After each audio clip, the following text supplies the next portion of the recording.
Magandang araw sa ating lahat. Nagbabalik si Chef Boy Loco. Yan, ang ating luto ngayon ay chicken. Braised chicken ala Chef Boy Loco. Ito ang ating mga ingredients. Of course, manok. Yan, bawang. Kalamansi. Ketchup. Atin ng UFC. Teka naman.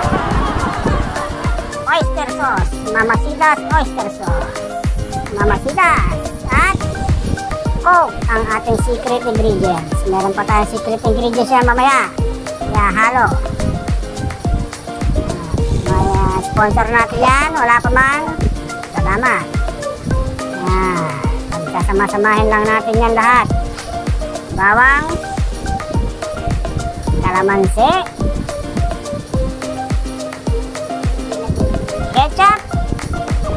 Wala nang takal-takal yan. Ganyan talaga mga chef. Wala, hindi na tinatakal kasi mga expert na yan. Yan. Oyster sauce. Coke. Ayan ang Coke.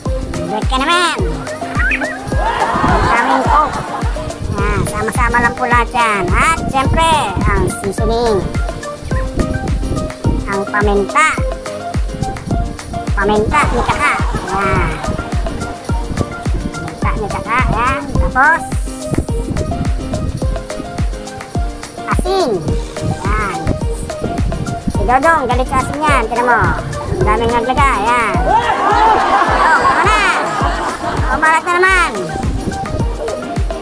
Yan. Yan, nilamas lang. Lalamasin lang yan. Huwag kayo mag-alala. Malinis ang kamay niyan.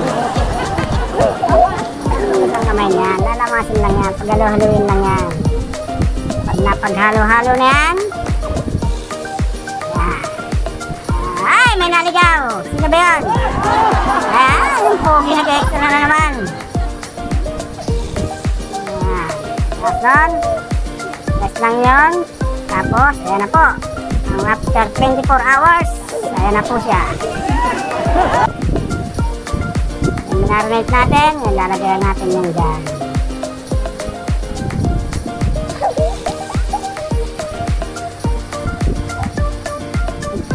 Ayan natin kumulo. Ayan natin yan.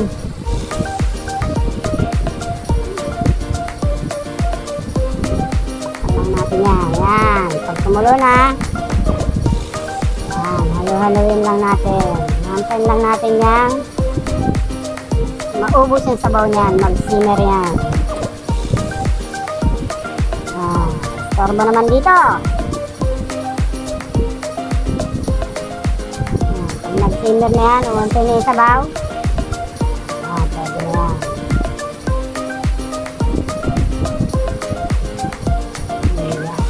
Ang braised chicken ala Chef Boy Loco. Yan ang sinasabi kong secret ingredients. Ang star margarine. Star margarine.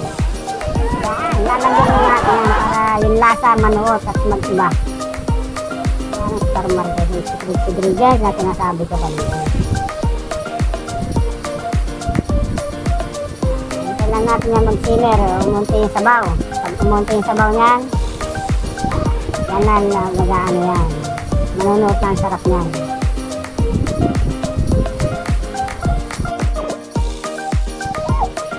Yan! May batang naligaw. Oy, ba't namamalimos yun? Kasama ba yung bata na yun?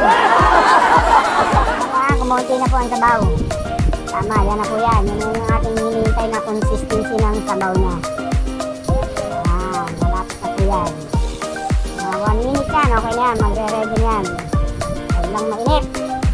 Yan ng braised chicken ala Chef Boy Loco. Maraming salamat sa mga nanood.